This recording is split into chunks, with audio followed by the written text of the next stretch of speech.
Hey, Off-Season After Dark fans.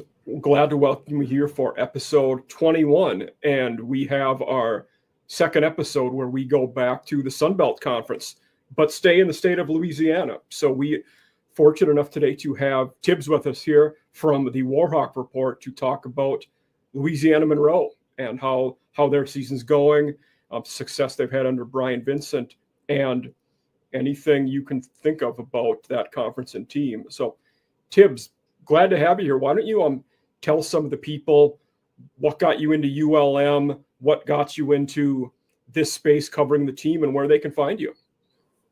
Yeah, I mean, I grew up on Old Southland Conference football, so I always knew that somewhere in the Old Southland was going to be home for me whenever I decided to make a 4-year commitment to college.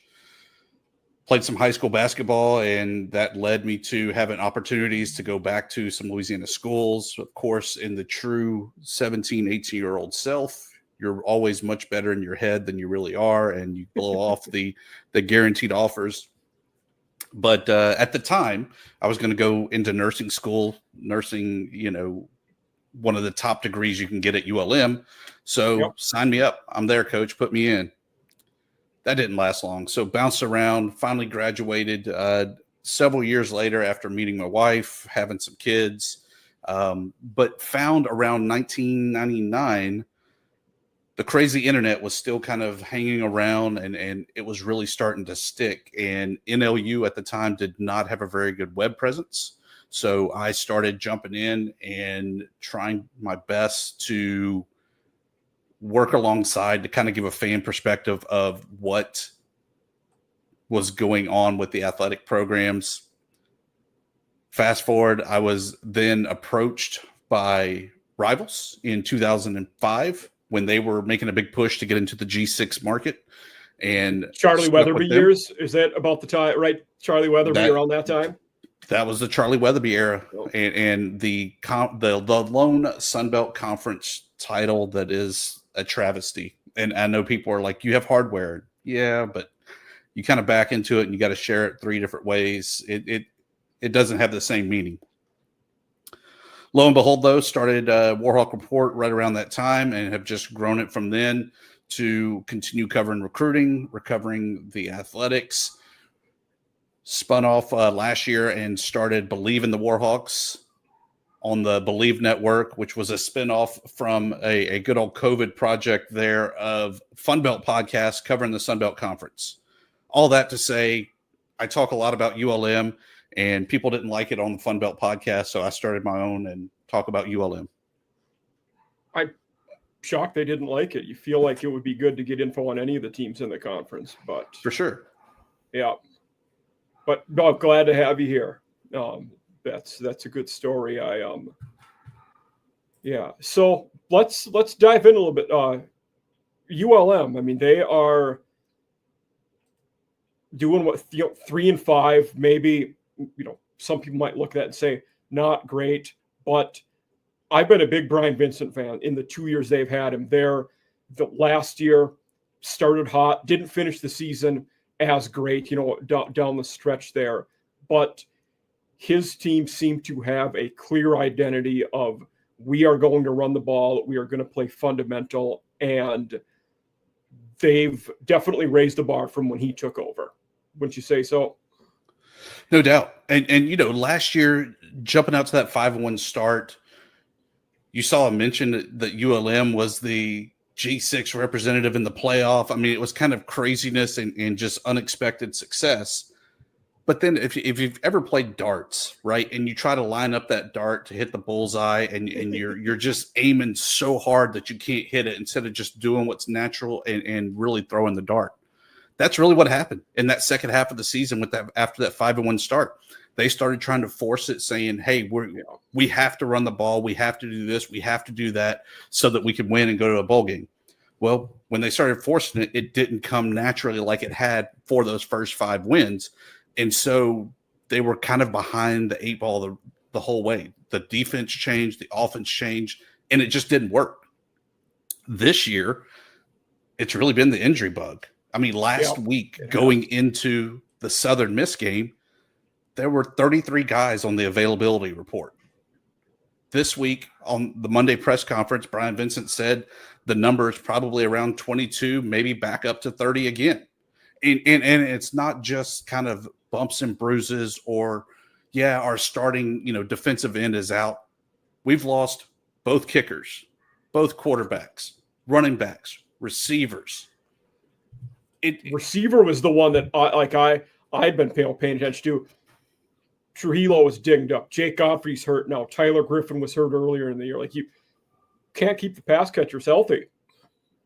Yeah, and you're like, oh, well, you're a running team. Yeah, but when people kind of realized also last year that we were going to run, you started looking at 9 men in the box, and they were going to force you to throw the ball. And last year, we were not very good at throwing the ball.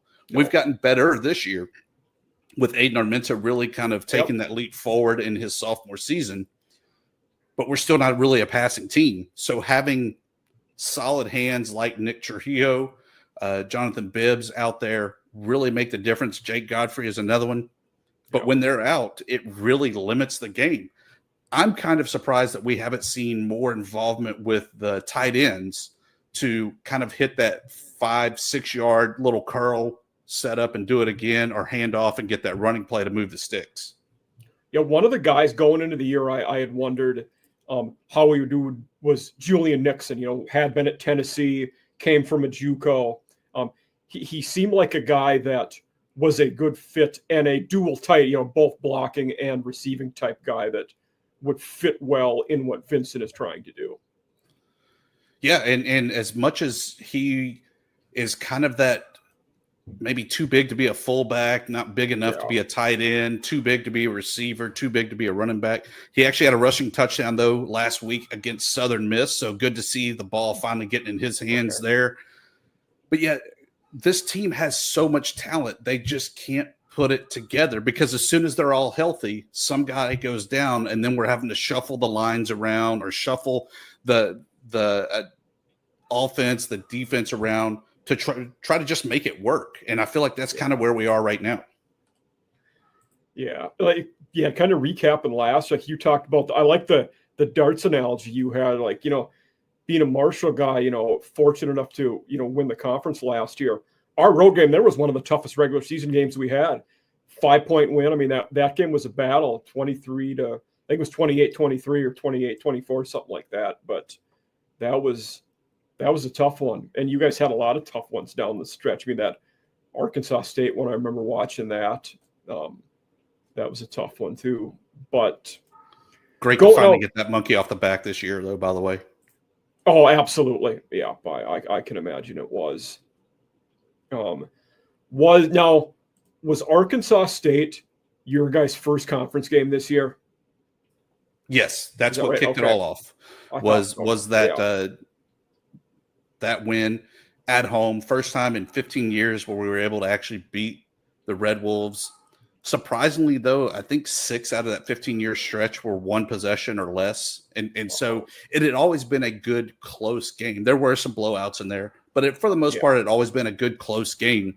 So the fact that you were finally able to kind of right the ship and get that win, you really thought that this was going to be the season that we were hoping for, where we were going to be atop the Sun Belt West, compete for at least the divisional title, and then see what happens in the championship game. But then, like I said, just the injuries have really derailed everything going on. Yeah, I think that's a good way to put it. And going in, the West seemed pretty wide open. A lot of people were saying the Cajuns will have a shot again in preseason. I agreed with that and thought they might. Texas State looked good, and those two teams that a lot of people thought would be the contenders, they're 1-3 and 0-3 in the conference between the two of them. So very much struggling there. Southern Miss, I think everybody expected they would be better. You couldn't be any worse than they were last year. They were absolutely atrocious. But they've outpaced even, what I thought they would do with Huffler, which was, I'll be the first to say as a Marshall guy, there's been a lot of, stuff thrown back and forth with the fan bases. Our former AD handled that terribly, and I blamed him more than anybody for the way that went down. But it's tough whenever you lose a coach, you just won the conference. that's tough for you. But it's worked out well for Southern Miss so far. And the team that's really surprised me, I didn't think Troy would be nearly as good this year. They've come out of the gates and played well. I thought Troy was going to be better because last year when ULM squeaked out that win there at their place, whatever it was, it kind of clicked. And you saw Troy start surging, but it was a little too late last year. I thought that this year they were going to be good. Not necessarily contenders for the West, but they were going to be good. They would be a 6-7 win team. But then when Goose went down, Goose Crowder, their starting quarterback, I was like, nope, they're done for. And Tucker Gilcrease has really kind of stepped up and really just kept it going. And you know, we saw it firsthand when they were at ULM, able to get that win, the crazy overtime win there against Texas State. Yeah, I think that they're lucky, and that's not to downplay it, because I definitely think in all the years that I've been doing this and watching Sunbelt football, luck is an intangible skill that a team has to have to really succeed. And the flip side of like a team you just mentioned, we're seeing the inverse of that with Texas State now. You lose a 1-point game at Arkansas State. You lose in overtime to Troy. You come to Marshall and lose in double overtime. When the bounces like that don't go your way, it's not going to be a very good season usually. And that's we're seeing the bad side of that for them right now. And typically that's a maroon and gold team that faces that. Yeah. No, I hear you there. But, you know, focusing on ULM, you know, for this year, going, you know, in the summer, off season, what were your expectations coming into this season? I don't know.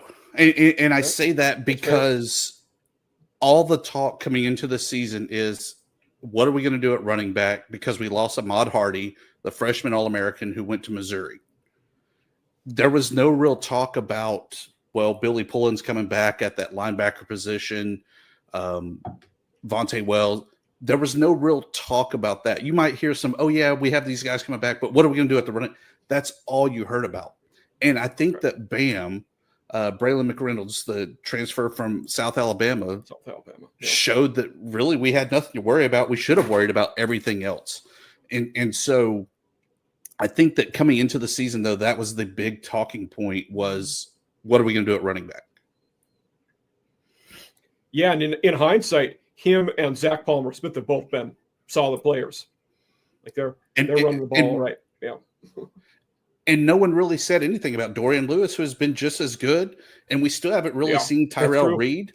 Deshaun Ford's had some touches, but maybe not as many as maybe was expected out of him. But at the same time, even though he was the 4-star, the high school All-American coming in, you got to remember this is still an 18-year-old kid. He's not physically or mentally developed yet to be that every down back at the D1 level. Certainly not. No, that's a good point. I think hampering those expectations is something necessary for everybody. And considering, you guys are such a run-heavy team, and, Vincent's made that his MO, what was the O-line like coming into this year? I can't say I'm as familiar with how many of those guys up front you returned. Just about everybody. Okay. I mean, you had a couple that transferred out. One was drafted to go into the CFL. One went to Central Florida. But for the most part, your every down linemen were back. Headlined by Elijah Fisher, who moved from the guard inside to the center position.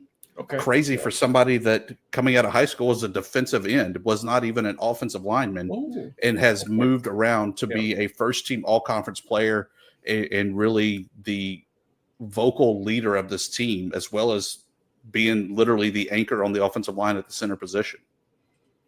Good. Yeah, I'll be the first. I had no idea he was a former D lineman. Like, just looking at his size, I wouldn't have thought that. Yeah.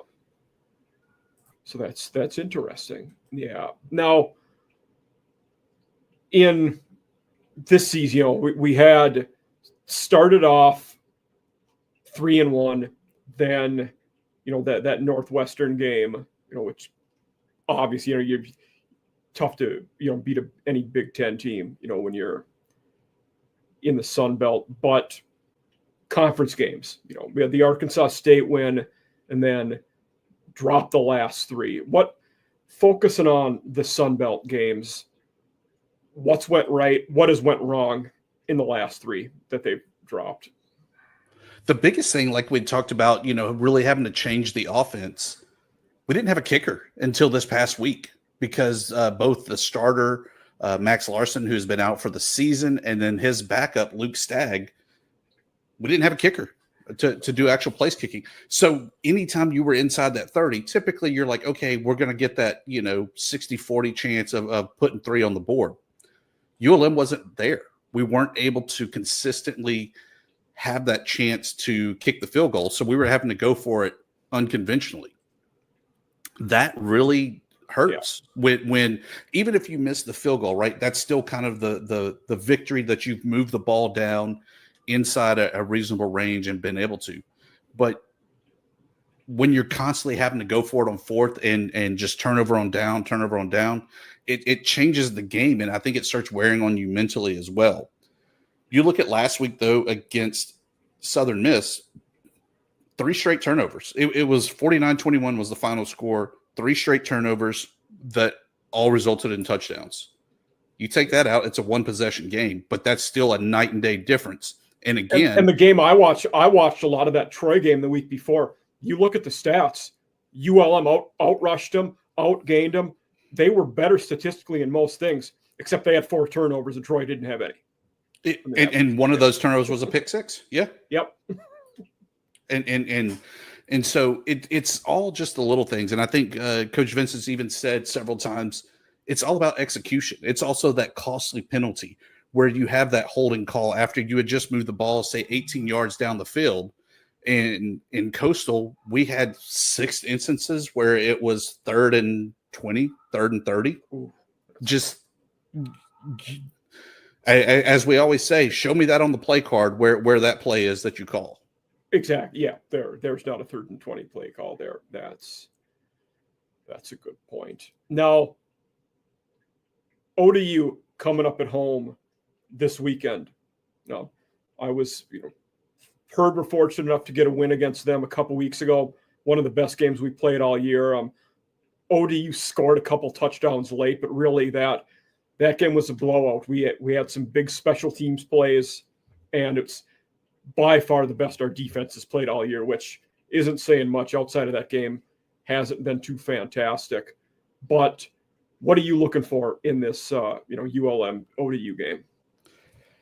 I see this very much like the Arkansas State game, where the focus was on how do you contain Corey Rucker at the receiver position and Jalen Rayner, who was going to target Rucker over and over again. And if he wasn't there, he was going to run the ball. I think the difference is that Colton Joseph is going to look for whatever the best offensive play is and make that happen.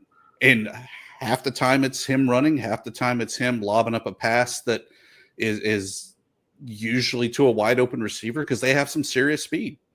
So I think that really containing Colton Joseph is what you have to do to have a chance to win the game. I think offensively, we've got to get back to the basics. We've got to be able to run the football. We got to not shoot ourselves in the foot and give ourselves the chance to really be able to put points on the board, even if we're missing the field goal, right? As long as it's a good attempt and it's been a good drive, I think that's great. And we saw that again. I know I'm harping on last week against Southern Miss, but that opening drive, it was like a 12-play, 75-yard drive, 7.5 minutes. Perfect. That's exactly what you want to see out of this ULM offense, where they're running the ball consistently, couple dink and dunk passes just to keep them honest, but for the most part, run the ball, and find your way to the end zone. And ODU's run D hasn't been great. When they came here and played Marshall a couple weeks ago, we had a lot of success running, both QB and running backs running the ball, broke off some long ones, got a lot of first downs. And even though ODU scored some touchdowns late, we were able to really grind the clock out at the end and put the game out of reach. And if you guys don't turn the ball over, I think you will have success on the ground. Yeah, and not to take anything away from Marshall, I think Old Dominion didn't care about that Marshall game. They wanted the next week against JMU because they knew that that was going to be the bigger win and put them in better position to win the East. It didn't work out for them by any stretch, but I think that was their focus. Yeah, I think that's a fair way to put it. With all the new faces and basically the whole squad and coaches being new at Marshall, that MO, what was the case early on with both ODU, maybe Texas State, where it's not that you underestimate the opponent, but you just think there's so much change there that they're not ready to handle us. That you're probably right about that. I think that's a fair take. We talked a bit about Sun Belt. Your division, the West. South Alabama, you guys have the week after, or you have a bye after ODU, right? Then South Alabama. And that's a squad that they're really struggling. They have the one conference win, 2-6 overall, but I don't see them winning many more games. Major Applewhite may not keep his job after this year. I don't know how that's going to end for him. What are your take on South Alabama this year? Obviously losing Gio Lopez and their O coordinator to Wake Forest. Robazell was tough for them, and they really haven't managed since then. Losing Fluff Bothwell to Mississippi State, been tough. Yeah, and that's the day and age we live in with this portal where you're able to transfer last minute because Gio was coming back, and then all of a sudden he's off with Bill Belichick. And I think that he has some buyer's remorse of leaving South Alabama to go up there because it's not all sunshine and butterflies, so to say, in the powder blue. Yeah. And I'll be honest, I made the comment when he did that, if you're him and you're gonna leave, why don't you just leave with your O coordinator in January and go to Wake Forest? Like, to me, the whole process of it seemed kind of odd. Yeah. So as far as South Alabama, I think that they were dealt a bad hand, much like we all are, right? I think that the big difference was it was so late in the game for them that they weren't able to go out and really recruit and try to pull in that replacement or even that solid backup to kind of give you that safety net. I feel like, right now it's Davenport or bust, and the run game is really struggling, so they're having to air it out. And the offense just isn't really an air raid type of offense that can do that. It's not, no.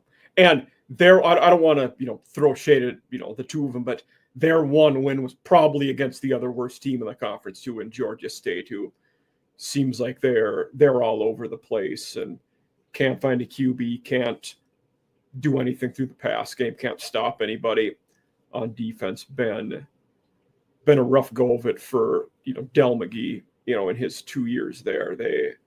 They can't seem to. And that's a place where you'd think you couldn't, in the portal world we're living in, you could capitalize on those Atlanta guys that are transferring down. Maybe they weren't playing at a P4 school, or they were playing and doing well at an FCS school. You'd think you could get that, homecoming for more guys, but they just seem so disjointed, like they don't have an identity. I don't know what the answer is for Georgia State right now. Yeah, it's a weird situation because there's not much of a campus to enjoy. No. The stadium is not, it's near campus, but it's not on campus. It's kind of a weird situation, but yeah, I agree that I don't know why they're not able to get more and better talent of it sounds bad of the leftovers of Georgia, but Georgia's going to get theirs, right? And then Georgia Tech's probably going to get theirs. Clemson's going to dip in there. But I don't understand why they're not able to kind of get that next level of recruit, because they have some pretty nice facilities. They have a pretty hopping campus that is there. They have basketball. They have decent baseball. It's not just a rural junk heap. I mean, it's a pretty good program. I don't get why they're not able to kind of move the needle and push things forward. And the way it's looking this year with CUSA, you might be getting passed up by Kennesaw State, who's only 30 miles away for some of those guys. I mean, they're having a resurgence under Jerry Mack and looking very solid out in Kennesaw. So if you're losing guys to them, that's when you really got to worry if you're Georgia State. I don't know if that's happening yet, but based on how this year's going, it might. As long as we don't start talking about, oh, we shouldn't have added Louisiana Tech from CUSA, we should have added Kennesaw. No. Yeah, I'm 100% okay with adding La Tech, by the way. My thought, and a lot of people said it should have been WKU. I don't know that they wanted to make that move. To me, I think they're happy with where they're at. But if we were going to add a team, for me, it was La Tech or Jacksonville State would have been the two that made the most sense. The biggest thing that I have an issue with is having 3 teams in Louisiana, because being from Louisiana, we all know that the politics there's no telling what the legislation is going to do, especially, I mean, they're about to spend $20-50 million, whatever, for a head coach at LSU, and then whatever it costs to actually replace that. There's no telling when they're just going to say, you know what, we have too many schools, we're cutting it, and the Sun Belt is then down to only one member institution in the state. Do I think that's going to happen? No, but that's just the way my crazy mind thinks and weird things that have happened in Louisiana. I think that's a fair take. Yeah.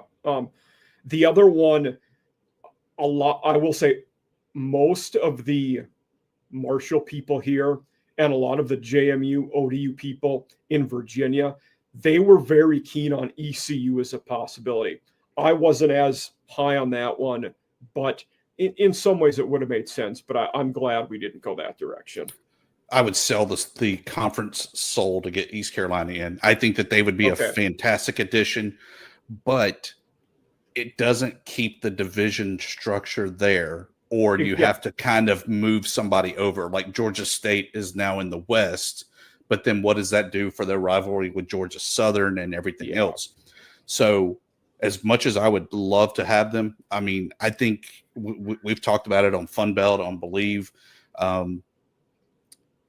bad ECU team is still supported way better than a winning insert school team. And that's across the board at all their sports. Yeah. So having them does nothing but help elevate the conference and really generate a lot more excitement.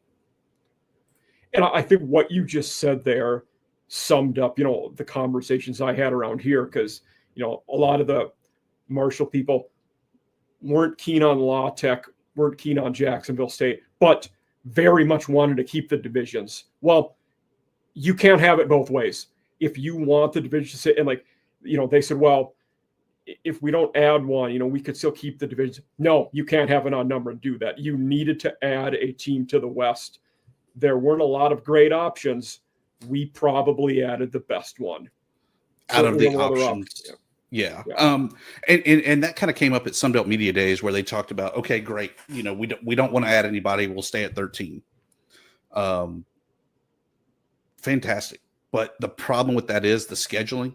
Some team would have had to play 10 straight weeks of conference play. Oh boy. It just doesn't logistically work. You're getting a bye in week 2 and then your next bye's in week 13. That's tough. Yeah. And so, once that was pointed out by Commissioner Keith Gill, I was like, okay, we'll suck it up and add Louisiana Tech. I'm not a fan of them. I think that they do fit. I like the fact that everybody hates them, that I think that adds even more intensity and rivalries throughout the league. So I think I'm the only person that doesn't hate them, and maybe it's because I'm a Sunbelt convert of barely 2 years. So yeah. So, but I think that the hate is good, because everybody's going to tune in. It's almost like the old Howard Stern saying, right? Yeah. People listen to him because they love him. People listen to him because they hate him. They listen to him because they want to see why they should like him or hate him even more. Same thing. The other interesting one that, the team that popped up around that time that it seemed like everybody else also hated was Liberty, who got thrown about in that conversation a little bit. Yeah, and it doesn't fit. I mean, why would you want to add them?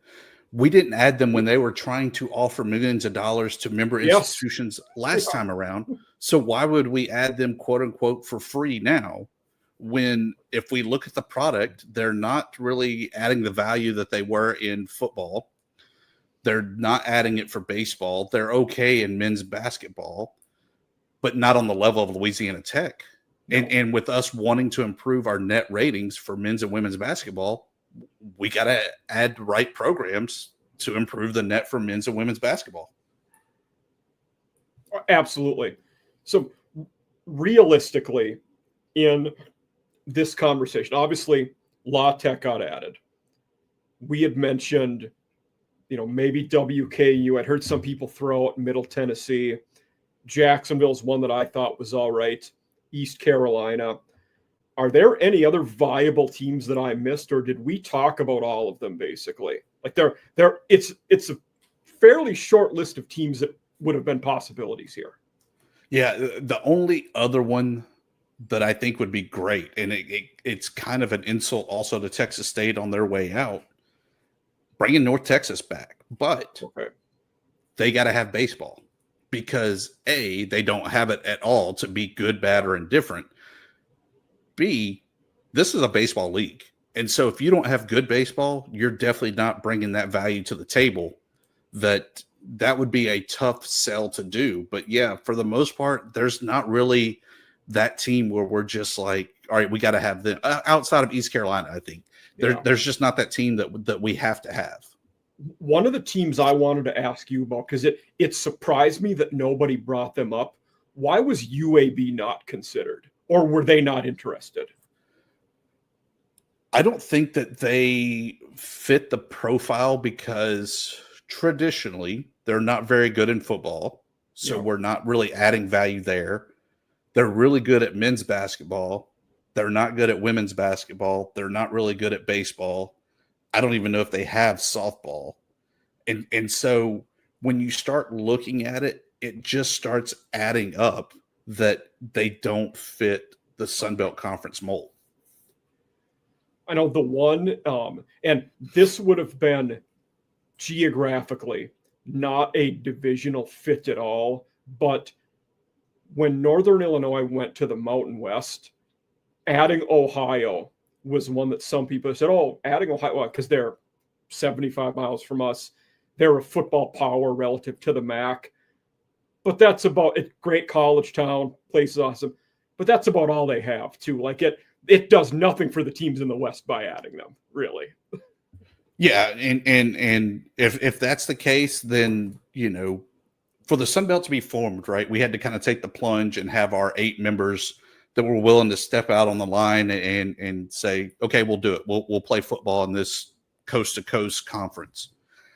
If we're going to add somebody just to add somebody, we might as well give the tip of the cap to one of the OGs there in Idaho and bring them back so that at least we get our pilgrimage to the Kibbe Dome, once every 2 years or 3 years, whatever it is. I like it. Yeah, that place is something else. Yeah, but no, absolutely love that place. Yeah. Oh, it's sweet. Yeah, I'm glad we talked. The conference expansion is a fun thing, though. I'm glad that we talked about that a bit. In talking about the Sun Belt, one of the things I always ask, the viewer or my guest, what right now, if you're picking, what are the 2 teams you think will play for the conference title? I think it's Southern Miss. Well, I don't want to say Southern Miss because they still got to play Troy. So I think the winner of that game, Southern Miss, Troy, and James Madison. I mean, James Madison is clicking on all cylinders. It's crazy to me that 3 years in and they have not even sniffed the conference championship game. Now, I know everyone wants to say that first year they weren't eligible for it. You know what? That's what you signed up for when you signed on the dotted line to join, that you weren't going to be bowl eligible, that you weren't eligible for the conference title. You know as well as I do that they were going to run the tables and just be dominant. Yeah, it's a terrible rule, but it's something you know. Don't say anybody pulled the wool over your eyes there. You knew what you were getting into, whether it's bad or not. Exactly. And that went for Sam Houston, who was very good the year they jumped up to. Mm-hmm. Yeah.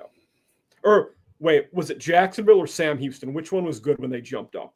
I might be getting them confused. Okay. Jacksonville won their bowl game the first year they were eligible because they beat Louisiana Lafayette in the New Orleans Bowl. That's who I was thinking of. Yes. Yeah, good call. Oh, yeah, when they still had Rich Rod. Yeah. Oh, he was your old core. I forgot about that. Yeah. Wasn't by the way, I remember watching when his boy was playing QB and got blasted in that one game. Yeah. Mm-hmm. But yeah, that was a rough one. I totally blanked on it that he had a cup of coffee at ULM. Yeah. Yeah, he had 1 year there, Bowden's first year. Yep.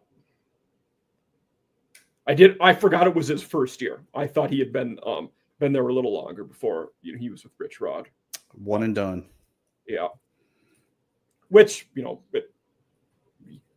tough to blame him for, getting a head job somewhere else. But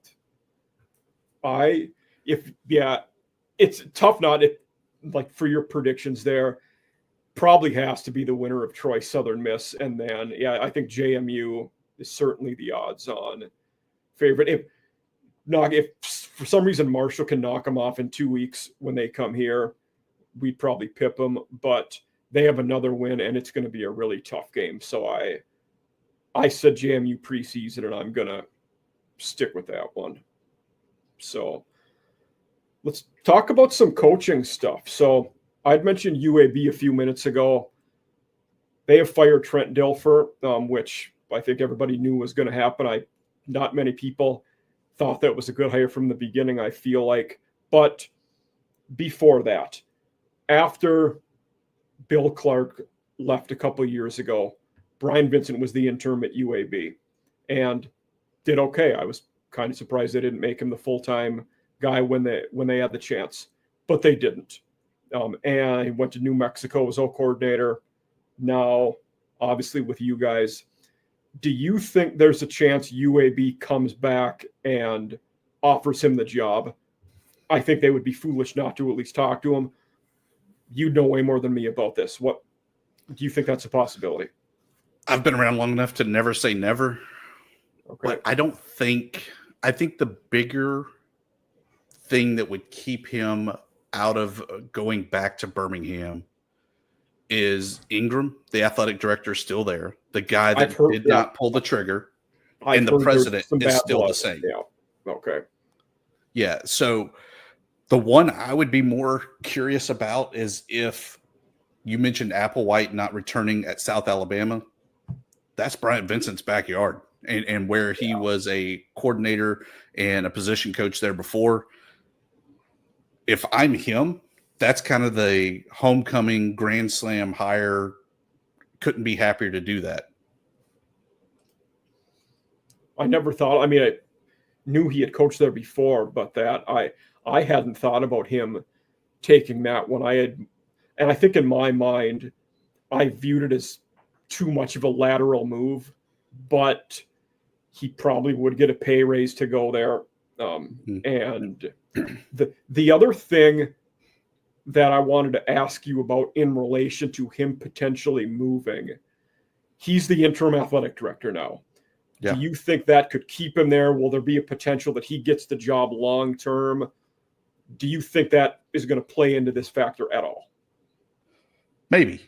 Okay. So I think he's kind of the outward facing athletic director. There's a associate deputy AD, Rob Bernardi, longtime guy at Tulane at Nichols. That's really kind of doing the day in, day out grind work of being the athletic director. You probably have to during the football season. He can't do both. Yeah. Right. With that said, if there's something that really needs a decision, they go to Vincent. I feel like at a Southern school, the football coach is kind of on par with the AD anyway. Yeah. So I think as long as he still kind of has that trump card or equal vote or whatever you want to call it, I think that having an athletic director that can take some off his plate but know that he still has that influence would be enough to satisfy it. Now, if you get the guy that comes in and he wants to bring in his own coaches, and that's a completely different conversation. It is. Yeah. But I just don't think that it's sustainable to keep being AD, because we've only had Bryam Vincent AD for the football season. We haven't even seen what he's going to do when the golf team has something going on in the spring, or for basketball or baseball or, spring football. He's back at it again and unable to really commit to these other sports. That's what I was going to say. Like, what about when you have baseball, softball, track meet, but he has spring football? Like, how was that going to be juggled? Something will have to give. And either way, you're going to disappoint people, because if you're not at those sports, it's, well, he's just the coach and he doesn't care about the other sports. But if he's missing football and then things start to go bad next fall, he was neglecting the team because he was doing too much. Like, it's a fine line to walk there. Yeah, and we're seeing some of that already, where, we talked about the string of injuries really doesn't have anything to do with the coaching, the game planning. No. But it's definitely a fan base going, well, maybe he has too much on his plate that he's OC and head coach and athletic director. I'm like, I'll give you the OC and head coach part, but AD, that's not tying into a string of injuries or anything else. No, not at all. That's I think a very nice way to put it. In the Sun Belt, looking at all the coaches, talk about, a lot of these things on my episodes, with the various conferences. So far, who's been the most surprising coach for you this year? In a positive, good surprise. A good surprise, I would say, honestly, I got to say Huff at Southern Miss. I mean, I know that he brought a large chunk of his roster there to Southern Miss, but I don't think it was as plug and play ready as most people wanted it to be. And I think I kind of even fell into that boat as well. I did too. I think it ended up being 19 guys, or 19%. It was either 19 guys or 19% of the roster, but it was something around that 19 to 20 number of guys. Yeah. But I think being able to mesh the new and the old was huge, and that he's actually able to maybe not publicly say it, but still kind of keep that, hey, we did it last year, we can do it this year. You just got to buy into the system and keep going. Yeah. I think that's huge, that he's able to kind of show that it's more than just the players. It's to a degree him and his staff. I think that's well said. I mean, 4 years here, he made a bowl game every year. That's not easy to do. And then, won the conference his last year, and then went to a team that was 1-11 and they're already bowl eligible. So, and I had said, even with, everybody knew they'd get better, but I also had hampered expectations and said, if they make a bowl game in year one, that's a massive success. If you win 5 games more than the previous year, that's awesome. They've already done that and some. So another guy, 2 guys, I'll eat crow a little bit on Jared Parker. I didn't really care for the hire when it was made. And like I said before, I didn't think Troy would be great this year. My hat goes off to Jared Parker. He's doing a heck of a job so far this year. Very pleased with him. And then I'll also say my little homer pick, Tony Gibson's done a good job. Marshall started off rough. They've turned it around the last few weeks and are playing good football right now. And for all the changes here, everything being new, Gibson's doing a pretty good job. Yeah, I really like talking to Gibson down at Sunbelt Media Days over the summer. Awesome. I didn't know you did that. That's great. Yeah. Yeah. And man, the guy I love, there's always that one coach that really I gravitate to. I love some Ricky Ronnie at Old Dominion, but I love some D-Lo at App State. That guy is just a dude that is, and you're like, yeah, no shit, I know this. He's a football coach. He is just a football coach that is just a guy that wants to hang out and win and BS with everybody. So if I wanted to, I could take off the off-season after dark hat and the Marshall hat, and I could put on my Gamecock hat and talk about D-Lo if you want to do more. So that's the alma mater. So yeah. And boy, have they missed him this year. The Mike Shula experience, as many of us expected, is not going well on offense. So, and not that App State is doing great this year, but at 4-4, 1-3 in the conference, I think long term they're going to be okay with him. Yeah, he's plugged the holes in the boat and has really righted the ship, and good for him. Yeah, and they're another one, with Cole Swan, that their QBs, they've been injured there too, so that's tough for anybody. Now, conversely, which coach would you say has been the most disappointing for you? I'll say for me, I talked about all the close games they had before, but it's tough not to say Kinney at this point. I don't care how close the games have been. 0-3 in the conference, that's not what you signed up for. They expected to be a division contender. Yeah, I agree with that. I think that's been the biggest disappointment. I figured that they would really contend this year for the West title, kind of going out, even if it was giving everybody the year number one to capture that last piece of hardware. But they're just falling flat. And I think another one that maybe I've been a little disappointed in, Mike Desimo of Louisiana Lafayette. I really thought that this was going to be their year. I thought that last year, they were a 10-win team. Yes, they did not have the same program together when they went to the bowl game and kind of got blown out there. But he even addressed it. He's like, the locker room's full of guys that keep saying yes. And unfortunately, we're impacted more by the guys that say no. But I just feel like this year that team, with so many pieces coming back, just hasn't lived up to the hype this year. Now, they can still right the ship, still hit 6 wins, go to a bowl game, and we're all happy. But I just feel like they should be a lot further along than where they are. Yeah, Winfield has shown flashes. Certainly, Walker Howard getting hurt early on wasn't good for that team. But when I had one of the UL guys on in the summer, for me, they were my pick to win the West, and that it looks like they're a ways away from that happening. They'll really have to turn it around to get that to happen. 2 coaching questions I always ask my guests. The first one is a little more predictable. Who's on the hottest seat in the conference right now? Clay Helton, Georgia Southern, which ironically has one of the larger buyouts in the conference. So you might be kind of stuck with him until you can raise the money to get rid of him. But there is not a many Georgia Southern fan that want to keep him around on the shores of Eagle Creek much longer. That's a good one. Yeah, I might lean Applewhite, but it's tough to argue with Helton. They're another one who their expectations are a little higher, and they want to be in that hunt for the division most years.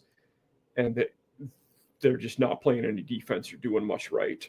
So I think that's a good one. The other question I always ask, what coach in the Sun Belt do you think is one who, with a good season or two, doesn't have to be this year, next year, anytime in the near future, who do you think could get a significantly better job at a P4 school? He'll be out of the conference by the time it happens, but I think G.J. Kinney is that guy that could take the leap to go into the P4. Out of everyone else, I think Huff will do at some point.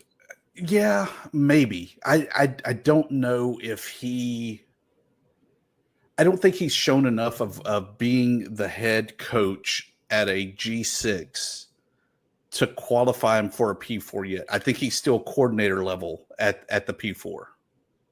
Okay. And I think winning the conference at Marshall, whether it's this year or next 2-3, if he wins the conference again with a different school, that might put me over the edge on him. I also think no doubt. His background of he was a Saban assistant, and also a job I think that could be open in the next couple of years in his home state. He could be a Maryland guy. That's not a great job, but it is a Big Ten job. I think he's a Maryland guy if they're making a hire. Yeah, I mean, when you start looking at that, and it blows my mind when you talk about a ACC Cal team. So my mind might not necessarily still be wrapped around the P4, so to say. No, I get that totally. Yeah. But that, Kenny, I think when we had this conversation in the summer, Kenny was my guess, but it doesn't happen this year. After how disappointing they've been, he'll need to have a couple good years out west, metaphorically with them, I think, for it to happen. Like in his case this year, if they would have had a good year, potentially won the conference or been in consideration for the conference title this year, he could have been an Oklahoma State candidate. Dave Aranda might get fired at Baylor. He could have been a potential guy for that job. Like there are those Texas adjacent jobs.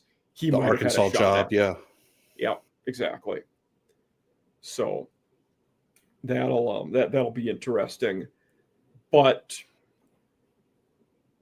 now we'll move out of the Sun Belt, talk about some of the other coaching jobs available. Yeah, obviously LSU is, the hot one in your part of the world and the world of college football, not just Louisiana, Texas that came up, but that's a massive one.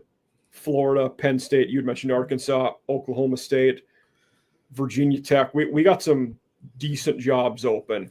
What do you say the three big ones? LSU, Florida, Penn State. Do you have any predictions what might happen at this time? I'd be curious to see if Brian Kelly doesn't make it at least to a finalist of Penn State. Even though he did the horrible, South Louisiana accent when he was introduced to LSU, he is a Northern guy, Midwest guy that Penn State might be a good fit. I'm kind of curious of Lane Kiffin if he doesn't wind up at least talking to Florida and LSU, which is crazy to me that you're seeing all this poaching of your coach within the same conference time and time again. But it's a weird day, weird time. That's for sure. And with the Kiffin one, it's interesting because he'd be foolish not to talk to them if we're talking about getting a raise. And one of the guys I do shows with is Locked On Ole Miss, and I think he expects they will certainly offer him a big raise to stay. And why wouldn't you? You pretty much have to. But if there was ever a time for him to go, it would be for one of these jobs, I think. If he doesn't leave now, I would maybe start asking, does he stay there as long as he wants to? I just can't. I can't picture Kiffin in purple and gold. I can't do it. Period. If they don't hire Kiffin, who do you think would be the guy?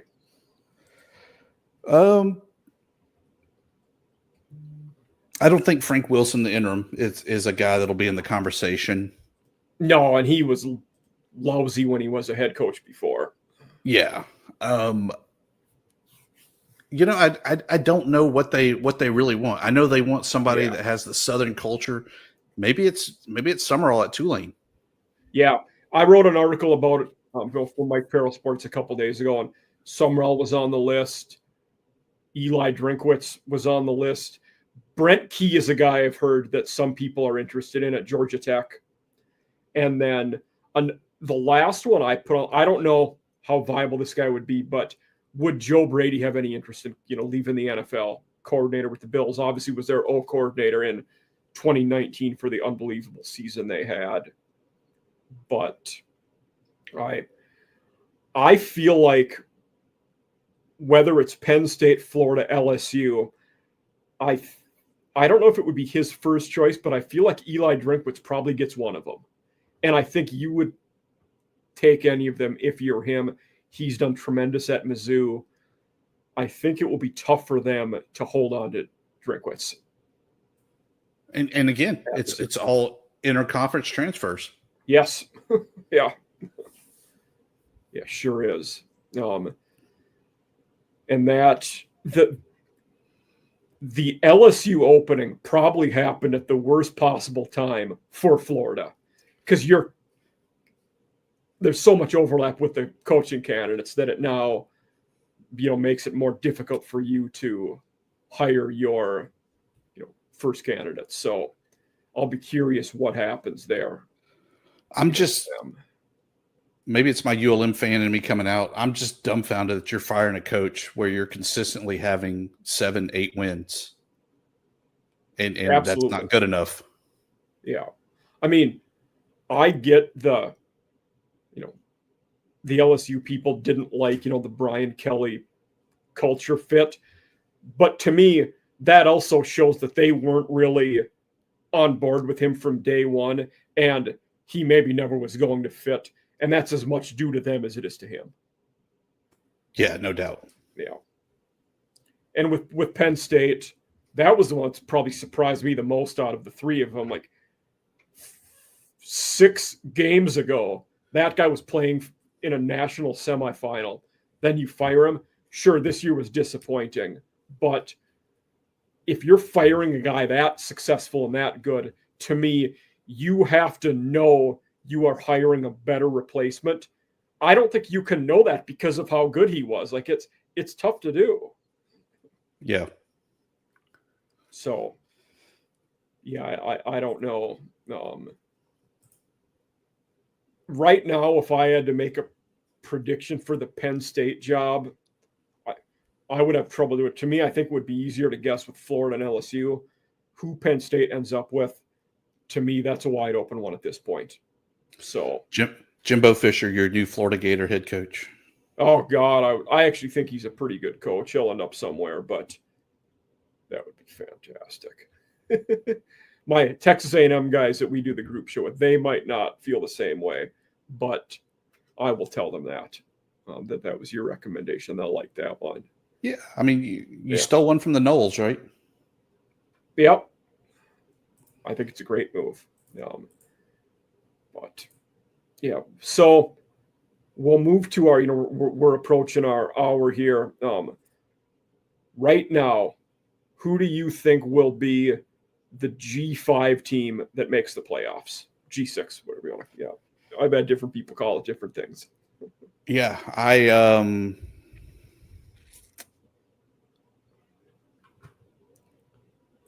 it's tough. Like we're not going to get that undefeated one. I think this is one of the few years where I just say, okay, great, but I don't think that there's that team out there that can compete. I feel like it's that year that Central Michigan maybe that made the Cotton Bowl and just got drummed out of the stadium. Western. It was PJ Fleck. Western. Yeah. Yeah. He went to Minnesota after that. I think it was Florida State beat Northern Illinois, I think, in one of those. But yeah, Western was the one that you're thinking of. I feel like that's what it'll be this year. Like it's so top heavy in that playoff. It is. Maybe Memphis. I mean, Houston's ranked higher than them, but I feel like Memphis has the better street cred and the better credentials overall. Well, Houston's Big 12 now. Oh yeah. See, I told you I can't get my head around the whole conference. Houston, Cincinnati, two of the best teams in the Big 12 now. Yeah. Or not. Yeah. But that's and we're what 15 years from them being Conference USA.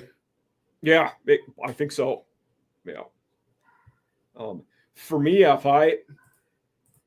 JMU might have an outside shot if they can run the table, but to me, it's looking. If Tulane, Memphis, Navy, if one of those three can finish the season with just one loss and win the conference, it's probably going to be that American team, would be my guess right now. Which is crazy that the Americans still considered a G6. Yeah, they've had about as much movement as anybody. We'll see what happens with them, but yeah. I don't know, in terms of title-wise, to me, it's until somebody beats the Buckeyes, I'd probably pick Ohio State until I see someone take them down. They seem to be the most complete team to me. There aren't many weaknesses on that squad. They're doing about everything adequately or better. So I like Bama, and maybe that's just because I want them to win a national title so that we're on all of their, commemorative schedules when they put the beat down on us in week 2. But no, I think that Bama team, that opening week loss opened their eyes, and we're now seeing the Bama of old, and they're making up ground. But I feel like that's the team to beat right now in college football. The other two that I'm curious about, at their best, I'm curious to see how Texas A&M can compete with those teams because they're pretty good, I think. And nobody's beat Indiana yet. Last year, they obviously exceeded all of our expectations, then got beat by Notre Dame in their first playoff game. You wonder, with some experience going back there again, if Indiana will be able to make a run at the playoffs. I wonder about that. It's Kirk Signetti. He wins. Google him. Yeah. The other team, we left Notre Dame for dead and buried after 2 weeks. They're playing really good football right now. They're running the ball, playing good D. I don't know if they can win 4 games in a row against those elite teams, but Notre Dame could knock off anybody on their given day. I refuse to accept the Irish. Okay. To me, I'm kind of that way right now with Oregon. I have nothing against them. I just don't know that I see them as an elite team yet from what I've seen this year. So I don't know how I feel about the Ducks. Lanning's a heck of a coach, and Dante Moore's good. But I have reservations about the Ducks so far. So Thibs, want to thank you for being here. We have reached the conclusion of our show, but fantastic episode. Love talking about ULM, Sunbelt, all of our coaching stuff. Great to talk to someone else who's interested in the conference like I am. So everybody, you can find him, Warhawk Report, and tell everybody where else they can find you. Give them one more reminder of that. Yeah, we're on the X, Warhawk_report, warhawkreport.com, where you'll see all of our content, and you can find our podcast on Funbelt Podcast, and that also has Believe in the Warhawks on Spotify, Apple, YouTube. The YouTube channel is Funbelt Podcast, so check us out there, and love to hear from you. We have open DMs, so we get some wild ones. Maybe one day we'll have a full show just of reading DMs. Oh, fantastic. I would love to hear that. Yeah. Hopefully it is not Marshall fans and Southern Miss fans arguing with each other, because that's been the worst part of social media in the last year for me. So thick skin. Well, it's not, it's just both sides are so ridiculous in what they say. Like they're not attacking me. It's seeing how delusional both of these people are and one-sided. But again, thank you for being here. It was a fantastic episode, and everybody, you know where you can follow them now. Warhawk Report will be tagged in this. Thank you for being here. Have a great week. Thanks.